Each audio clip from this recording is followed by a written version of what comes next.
Afternoon, everyone. Wow, so much outpouring of love here. I praise you all out.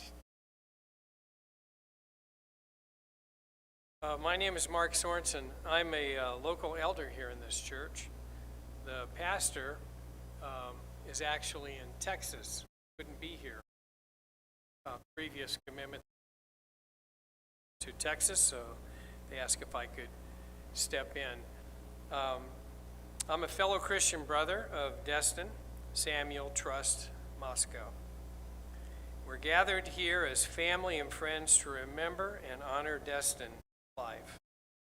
On behalf of his family, our community of faith, we welcome each of you this afternoon. The family would like to thank you for coming. Now, before I get into my remarks here, I have to tell you that when I see all of these people dressed up in uniform and knowing that Destin really enjoyed the Civil War history and the rest of it, I want you to know that I grew up in Adams County. I'm an Adams County boy and have been to Gettysburg many times. And actually, whenever friends come to visit, like they do for in uniform, I'm sure you take them to the battlefield that you've been to a million times, and you give them a tour. And you give them the straight scoop about how things went and take them around to all the special spots and so on. This morning, as I was thinking about our talk here and the rest of it, I couldn't help but think that, you know, at that time, God had some lessons to teach this country. There was injustice that was going on, slavery, and the North and the South both had things to learn. And God wanted to teach them. It's a hard spot in our history, and one that, you know, that we lost a lot of folks on both sides. And all of them, I'm sure, wanted to do it for God, to correct the injustice, etc. But I was thinking about the Battle of Vicksburg, and I don't think it's any accident that Vicksburg happened one day after the surrender happened, one day after Lee left with his army out of Gettysburg. So on July 3 and July 4, I consider Gettysburg the turning point of the Civil War. And in Vicksburg, it was the turning point of the war in the South because the siege ended. And it's just amazing to think about. And I'm sure that many of the lessons that you folks who are here to support the family and reenactors, that you have thought about these things, like what was God trying to teach us? Like, I think it's amazing when you go to Gettysburg that the Lincoln Cemetery is a place where we buried black soldiers who fought for the Union, and they couldn't be buried in the National Cemetery where Lincoln gave the Gettysburg Address because of segregation rules and things like that. But anyway, I think that Destin knew that there were lots of lessons to be learned as he participated in this and the rest. And I want to thank all of you coming in uniform and supporting the family. That's really tremendous. Now, to Destin's life. Jeremiah 1 verse 5 in the NIV version, the Bible says, "Before I formed you in the womb, I knew you. Before you were born, I set you apart." Now, scientists tell us that during conception, mother contributes, and that's with her genetic history and traits, and the father contributes over 1 million sperm that go through the fertilization process there, and end up with one sperm fertilizing that ovum. And so Destin was a result of what God determined. You could say he was 1,000,000 to 1. So he was very special because he had your traits, Robert, he had your traits, and together made a wonderful gift. The psalmist says in Psalms 139, 13 to 16, the New Living Translation, "I made you in all your delicate parts of your body, and I knit you together in your mother's womb." And the psalmist says, "You saw me before I was born, and every day of my life was recorded in your book. Every day was laid out before a single day had passed. Destin served a personal God, knew Destin mattered. Knowing these facts means that God knew and loved Destin from the beginning. God also knows and loves each one of us, and he loves Destin's family. Robert and Amanda, he loves you, and Elle and Sean, he loves you very much. Also, brothers and sister, Jordan, Evan, and Desi, God really loves you too. And Destin loved that, what was it, fluffy baby boy Steve? I had to ask, was it a dog or a cat? And they told me it was a cat. So you folks are the ones who remain. And I want you to know that as you grieve, God is grieving with you right now too, as we are with you. We've gathered here to support you and to say that we love you and that we are sorry that you lost Destin so young. Now here's a fact that Destin knew that will comfort us today. It's written in John chapter 3, verse 16, and it said, "For God so loved Destin that he gave his only begotten Son, Jesus, that whoever believes in him, Son Jesus, shall not perish eternally, but have everlasting life." Now that's a tremendous promise from the Bible for us. What a personal God Destin served. Jesus knows and loves you and me personally and longs to be a personal friend to each of us as we gather here this afternoon to remember Destin's life. You know, as a boy, I found out that Destin was a member of the Good News Club. From public school days, this club was to him a place to go after school, and it introduced young students to an evangelical Christianity through prayer, song, and Bible study. And who wouldn't want to know somebody like this? A young man with some good news to share with others. I first met Destin here at church, and he had been attending a Revelation seminar here. He had studied in his Bible, and he had discovered truths about the Sabbath, and he came to worship with us. And later, he asked to be baptized, and I was here for that day, and there was a picture that was up here. I think it's out in the lobby. You make sure and check it out. But the joy on his face when he was baptized and accepted Jesus as his Savior once again was just beyond words. I told my wife, I said, isn't it nice to see a young man who wants to strengthen his relationship with Jesus and was willing to make a public declaration of that? I'm sure that many of you could feel the excitement as he talked to you about things he was learning and how he had mined out jewels of Bible truth and that he would share them with those that he knew.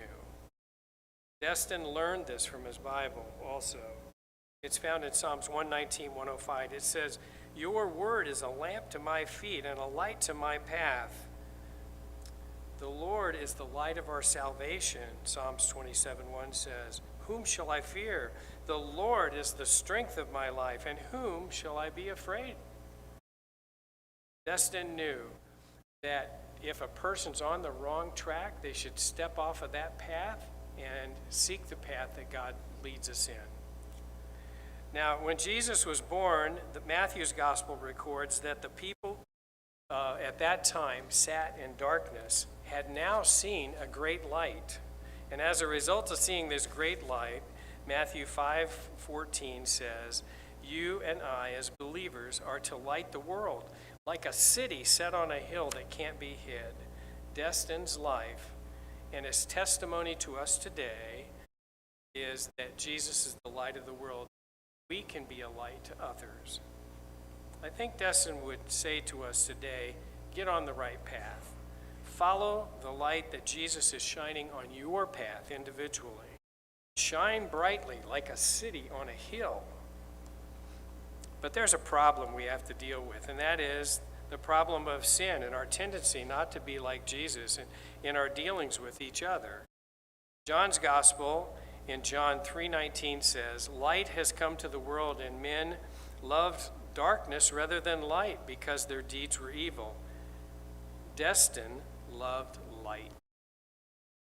Destin read his Bible, and in John 3:16 he learned this: "For God so loved the world that he gave his only begotten Son, that whosoever believes in him should not perish but have everlasting life." Destin claimed this. This is good news. Now, I want to give you all some comfort here today. We need some comforting words, and the Apostle Paul says this too. He writes his words of hope in 1 Thessalonians 4:13-18. Quote, "But I do not want you to be ignorant, brethren, concerning those who fell asleep, lest you sorrow as others who have no hope. For we believe that Jesus died, that he rose again, and even so God will bring with him those who sleep in Jesus. For the Lord himself will descend from heaven with a shout, and with the voice of the archangel, and with the trumpet of God." I thought about, did somebody have a trumpet here? I was going to ask somebody could blow the bugle. But when Jesus comes back, he's going to blow the bugle, and it's going to open the graves. And then we that are alive and remain will be caught up together with them, risen from the graves, to the clouds, to meet Jesus in the air. And thus we'll always be with the Lord. Now, there's more good news. Therefore, the Bible says, comfort one another with these words. That's what we're here to do today. And so I just want to summarize what I think that Destin would say to you. So I think, number one, he would say to each of you that you're all of infinite worth. And that's the way God felt about Destin, of infinite worth. You know, I think that you planned on having a girl. And so the girl's name was going to be Destiny. But when it was a boy, then it became Destin, right?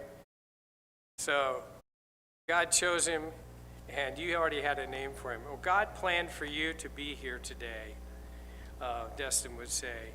Each of you are a 1 in a million person that God has come to save. And he would say to you too, if you're on the wrong path, take another path. Take the path that God has for your life, and you won't go wrong.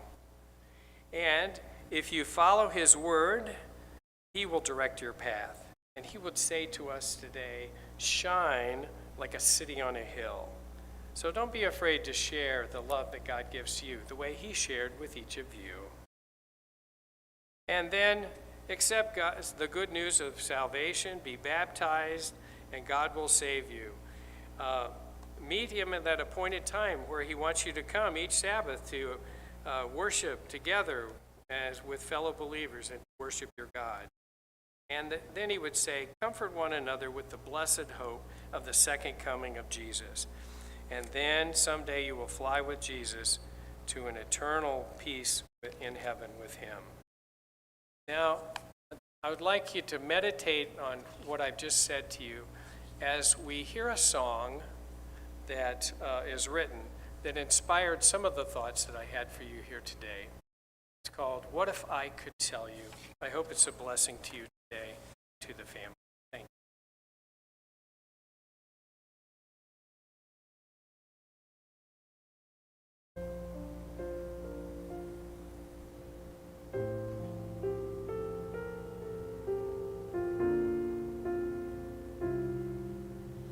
What if I could tell you no one has to walk alone? You can choose another pathway, one that feels like home. And what if I could tell you this was not your cross to bear, not your grief to hold, not your curse to wear? And what if I could show you how to lay your burdens down, how to dive swim but never drown. So shine your light and sing the songs you could not sing before. Fly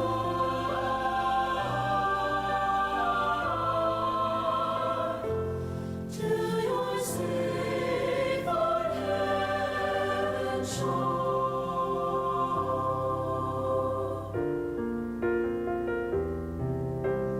What if I could tell you, you are seen, you are heard?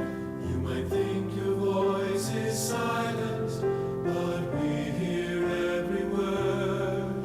And how can I convince you of the worth you cannot see? Shackles have a key, people can be free. What if I could tell you we'll do better than before? To see the ones we're losing and to give them wings to soar. Shine your light and sing the songs you could not sing before. Fly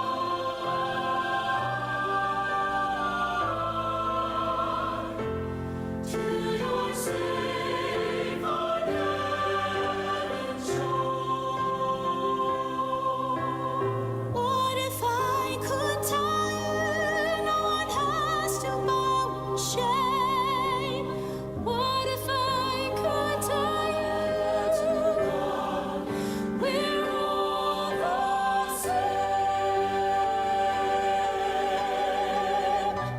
Shine your light and sing the songs you could not sing before. Fly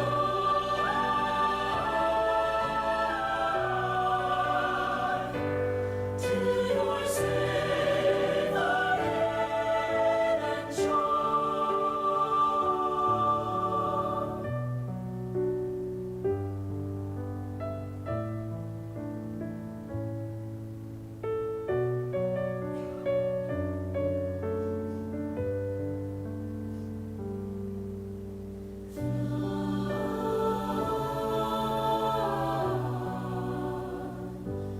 To your safe on heaven's shore.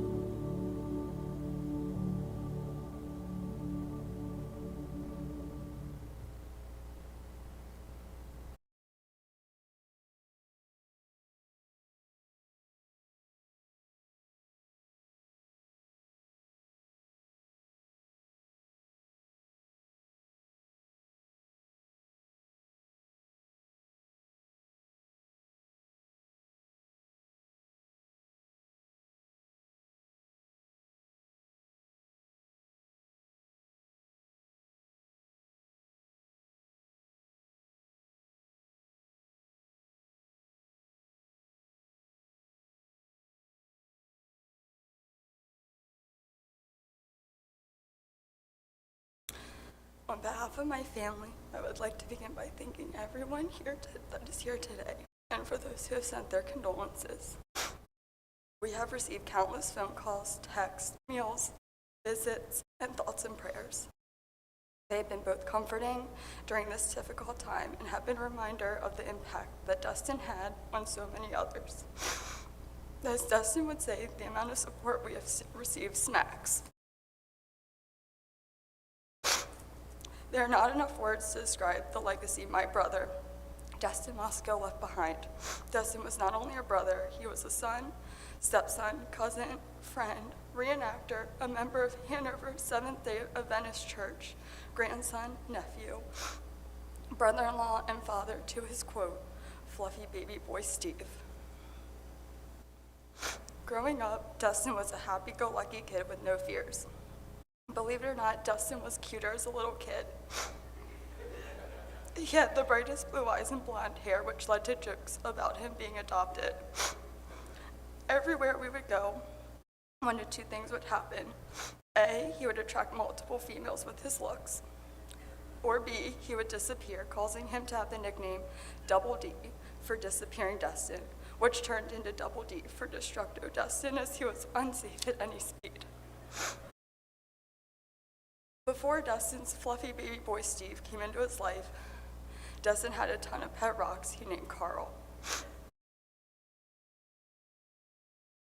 Every rock Destin saw instantly became Carl, and no one could get between him or his Carls. Something that I shouldn't share because Destin would kill me is Destin loved Dora the Explorer and even had a Dora doll growing up, as y'all saw in the pictures. He would tell everyone who came to the house that the doll belonged to me, but in reality it belonged to him. Destin was also a huge thumb sucker. He had to have something in his hand when he sucked his thumb, so he would pull my hair out of my head until he stole one of our dad's sweaters, which he called his mucky.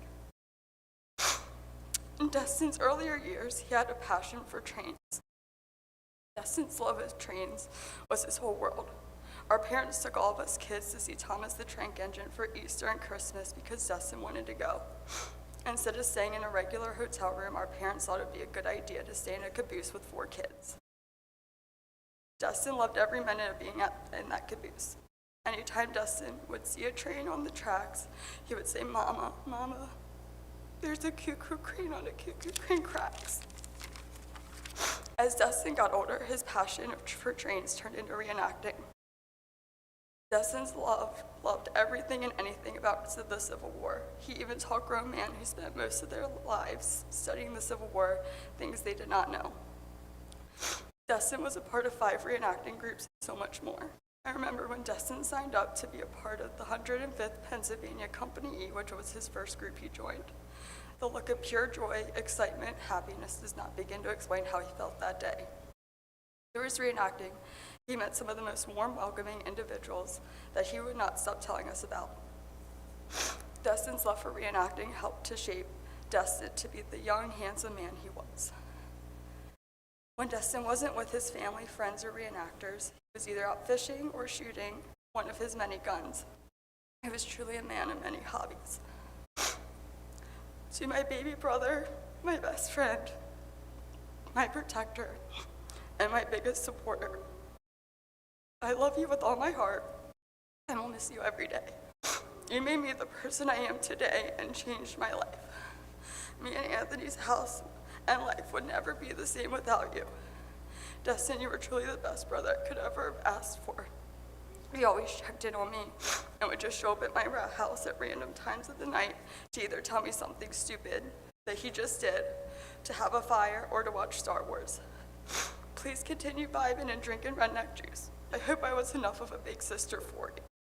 Now that you're gone, I'm officially the middle child, which makes me, as you would say, the redheaded stepchild. I love you. To everyone in this room, thank you for loving and supporting Destin in his life. It means a lot to have so many people that were impacted by Destin. Thank you to the pastors and the members of the church for being there for Destin.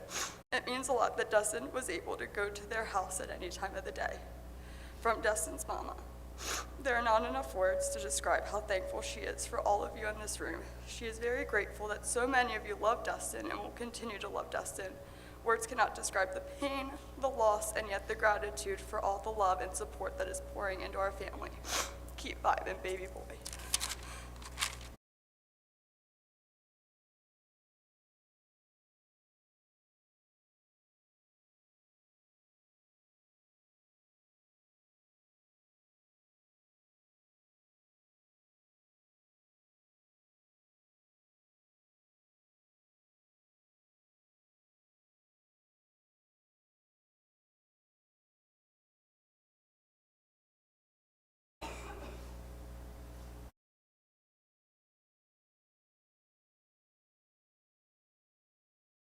Good afternoon. I'm not as prepared as my sister was. One, because I do better when I wing it. Two, I just, couldn't bring myself to write these words down on this paper. I don't know really where to start about my younger brother, but I have a story that just describes him and the way he was. I got off work one day, and it was a Friday night, and I was heading down to Glen Burnie to stay in Glen Burnie for the night. And I was already in Owens Mills, and he gives me a call. And I answer the phone, and he immediately says, "Hey, what are you doing?" Just how he would always, if anything happened, that's how he'd always talk to you. And I was like, "Well, I'm in Owens Mills heading down to Glen Burnie like you knew I was." And he was like, "Oh, well, I got my truck stuck." And I was like, "Where'd you get your truck stuck at?" And he was like, "Oh, Desi's backyard." And I instantly asked him, "How and why are you stuck in Desi's backyard?" And he was like, "It's a long story, but, could you come pull me out?" And I was like, "I'm in Owens Mills, Destin." And he was like, "Well, do you think you could just come pull me out real quick?" I was like, "Yeah, I'll be there in an hour." I was like, "Have everything ready," and I was like, "I'll be there in an hour."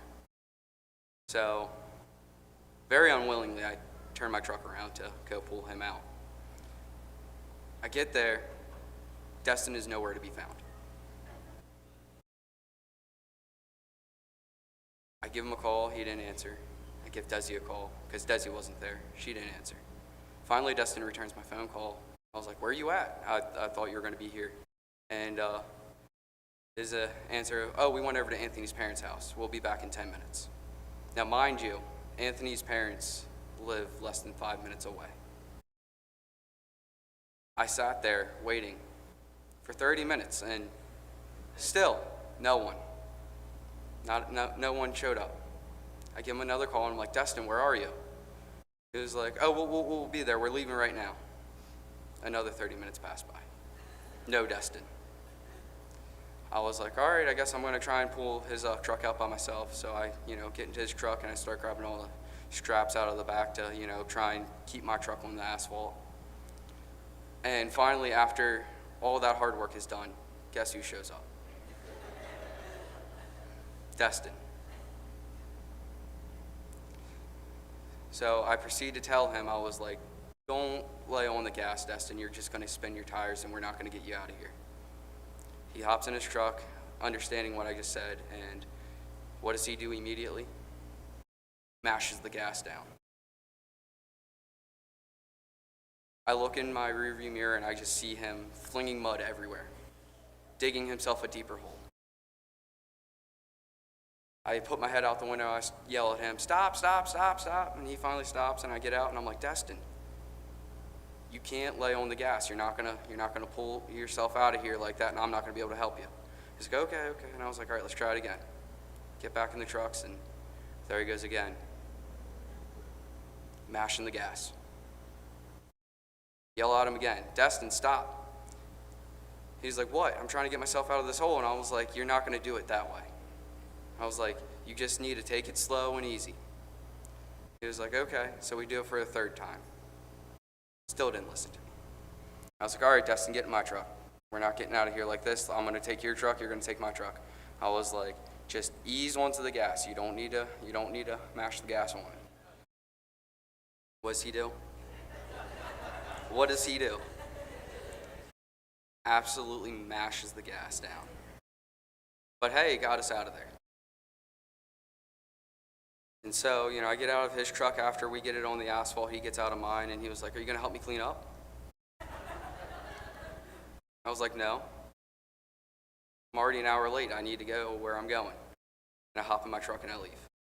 That was the type of person Destin was. Didn't matter how many times I told him something. It was his way or the highway. Me and him never always got along. We didn't always see eye to eye and all of that, but that's how we loved each other, He definitely loved us all, and I'm just touched to see everyone sitting in this room here to mourn and grieve my younger brother. He was definitely a character, and he definitely had his way around him. You know, and as I've been saying, and I know people are getting tired of hearing it, but I'm going to keep saying it. We all lived in Destin's world. And now we have to continue living in Destin's world, just, without Destin. He's left a void in this earth that can never be filled by a single human being. And, someone can try, but, Destin was the main character in everyone's lives. He was a character of his own, and he lived one hell of a life. He did. Just always doing something crazy or getting himself into something. But thank you all for being here. Thank you.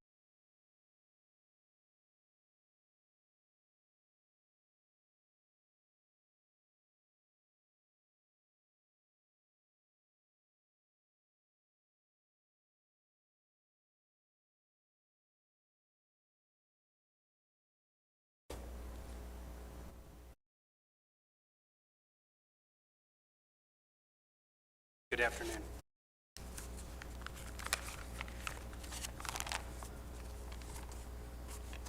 It's hard to believe that it's been almost a week since I received word of Destin's passing. And it was a very solemn day for me. It went from extremely happy, joyful, with elation, being at church, being one of solemn, somber remembrance.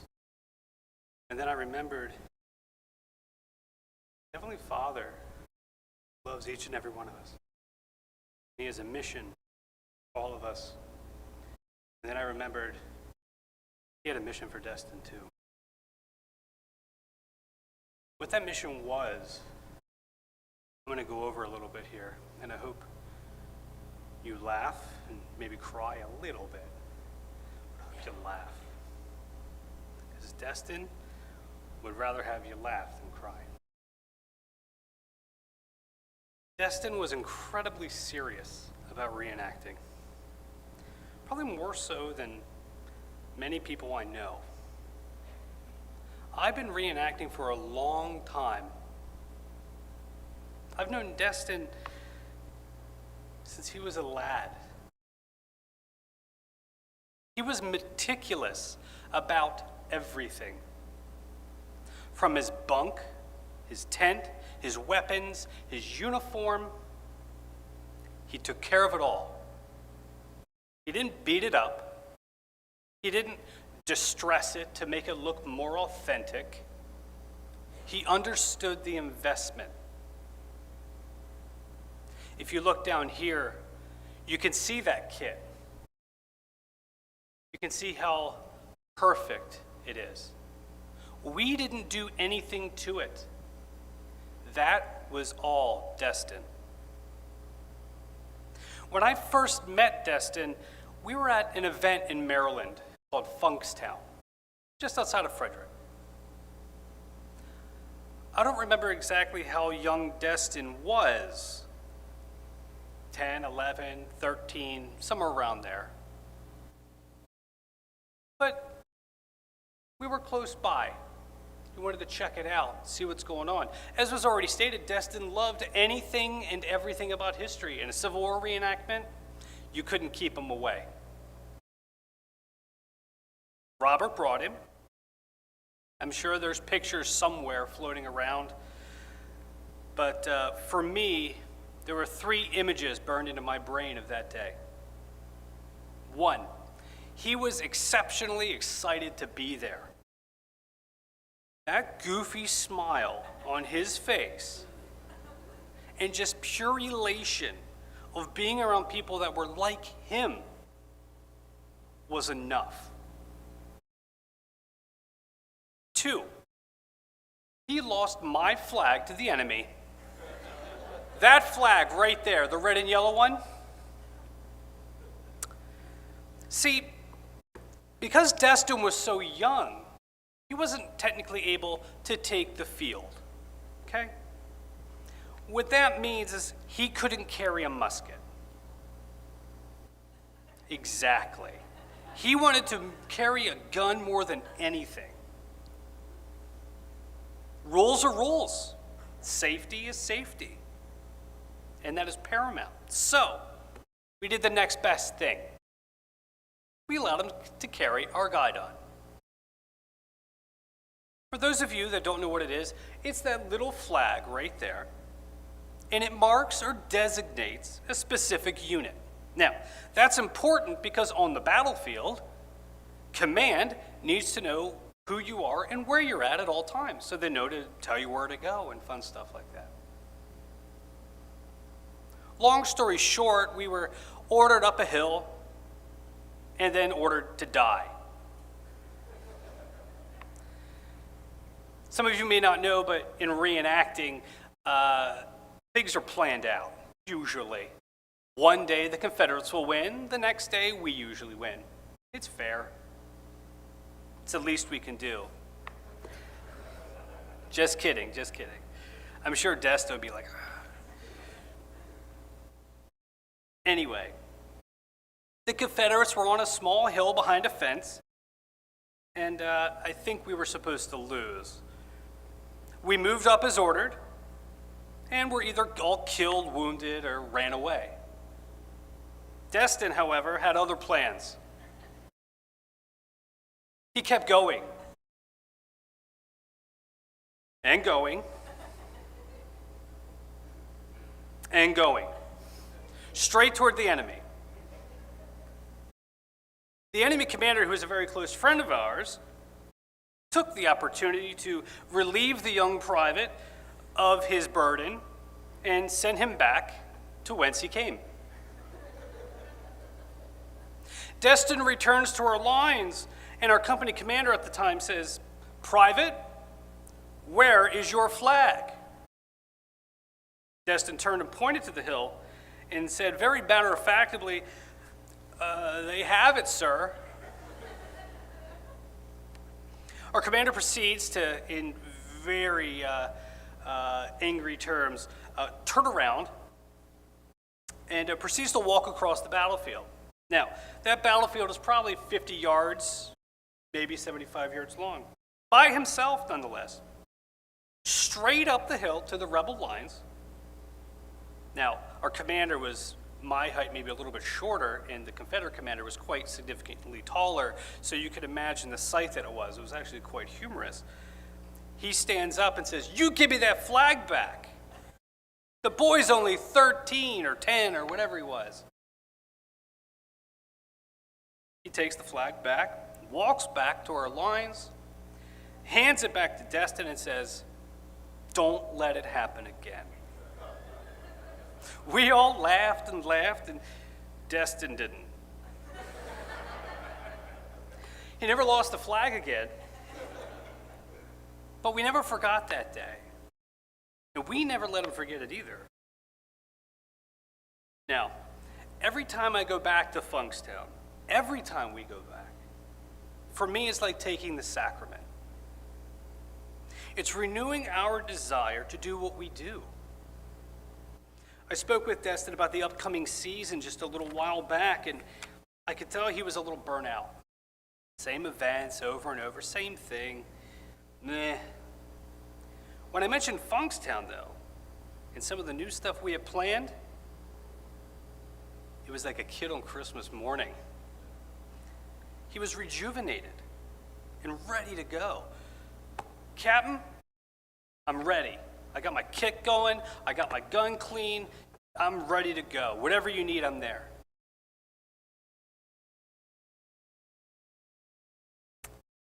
He wanted to experience seeing the elephant.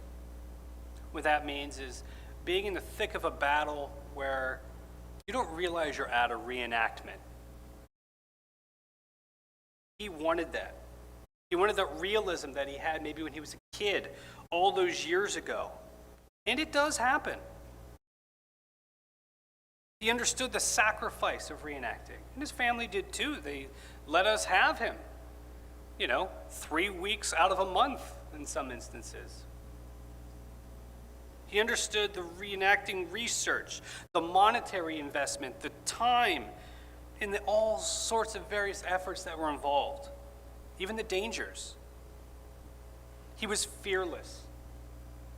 As a second sergeant, even though he was a corporal, I could hear him at the end of the line. Get in line, straighten that line. I had to tell him to tone it down a little bit, I'm not going to lie. But he knew his job. He was professional in everything he did. Many people don't realize that there are dangers in our hobby. He knew that. Mistakes happen. People get injured. They twist ankles, get struck by lightning, kicked by horses, heat stroke, and even the dreaded porta-johns. In July. There was more than one occasion when we were formed up and ready to go, and Destin was not in formation yet. First Sergeant, where is Corporal Mosko? He's out the latrine, sir. A couple minutes later, he come running up. Sorry, Captain. Sorry, First Sergeant. It was absolutely unbearable in there. I had to go find a tree. Something like that. He made me work hard as a leader. He didn't realize it, but as much as I was his mentor, he was my mentor as well, if not maybe more so. One event, I had an emergency and had to leave early. Destin was technically the next in command, being as he was a corporal. I notified him, Corporal Mosko, you will be in charge of the company while I'm away. The sheer look of terror on that boy's face was absolutely priceless. And I could say that with certainty, they were in good hands. And the members of the 45th Pennsylvania Company K can attest to that as well. Now, we know he had a girlfriend, but did you know that he had another blonde in his life? I promise, Katie, he wasn't cheating on you. It was his Zouave musket.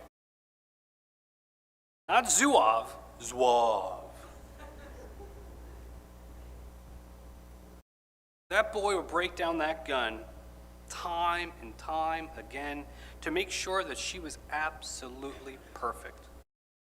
His gear was top-notch. I blame his dad for that. He instilled pride in Destin in all the things that he did. His tent, oh boy, that tent, I tell you. To say that it was a hotel on the company street is putting it lightly. You could probably sleep 6, with room to spare, with a pool table and maybe a wet bar. He had so many lanterns in it, it would steam in the colder months. Robert, was he scared of the dark? Is that why he had all those lanterns?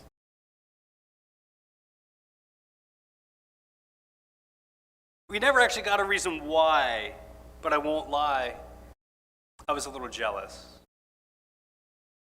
Being meticulous didn't stop him, though, from making friends. Destin had many friends and comrades on both sides, as you can see today. If you look around, you'll see units and members from units that he once belonged to that he didn't even know that are here today to remember him and to show their appreciation and love.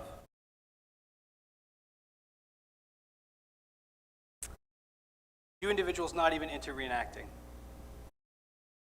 You know what he loved to do. You know the shenanigans you got into. It will not be spoken of, except in whispered tones. But those are memories that you will have. That is fun you will have. He never played favorites. He shared his time evenly.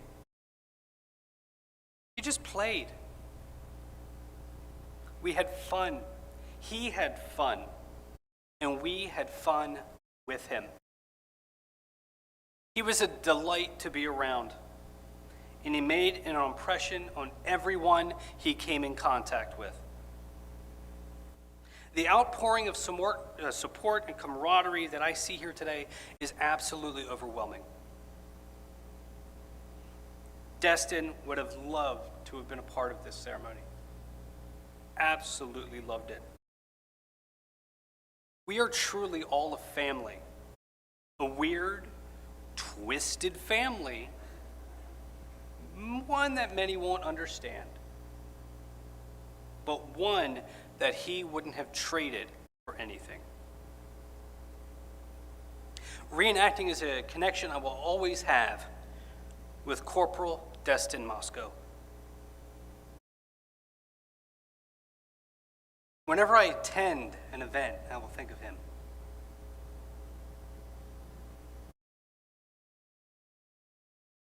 The image of that small boy walking up that hill, turning into a man, shouldering the responsibility of command and taking the lead. And he made us enjoy it with him along the way. I want to close with a poem from Walt Whitman in reference to President Lincoln. And I took the liberty of changing a couple of words, so I apologize for any plagiarism.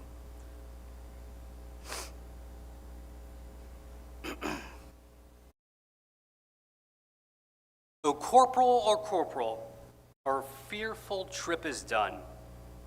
Our ship has weathered every rock. The prize we sought is won. The port is near, the bells I hear, the people are all exulting. While follow eyes and steady keel, the vessel grim and daring. But, O heart, heart, heart, O the bleeding drops of red, where on the deck my corporal lies, fallen cold and dead.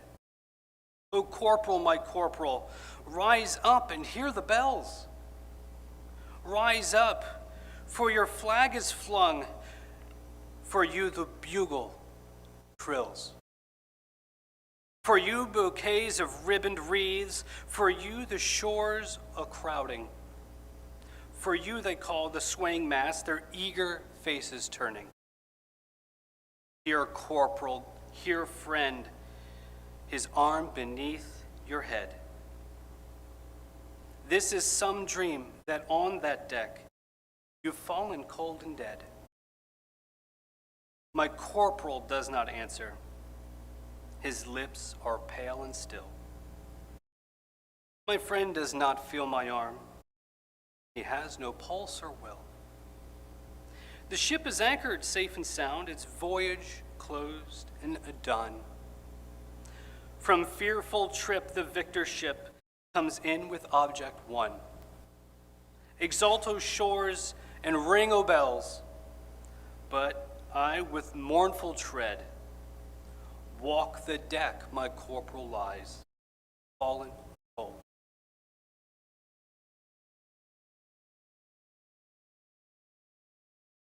Attention, company!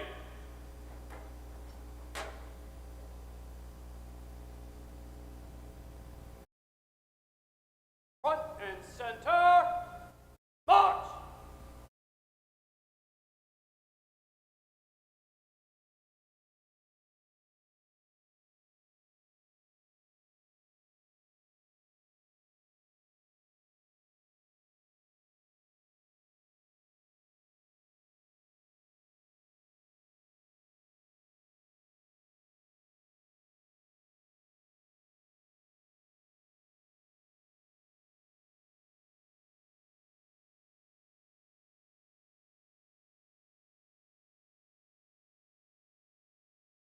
Attention detail! Forward, march!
Attention. Parade. Rest.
Attention, company.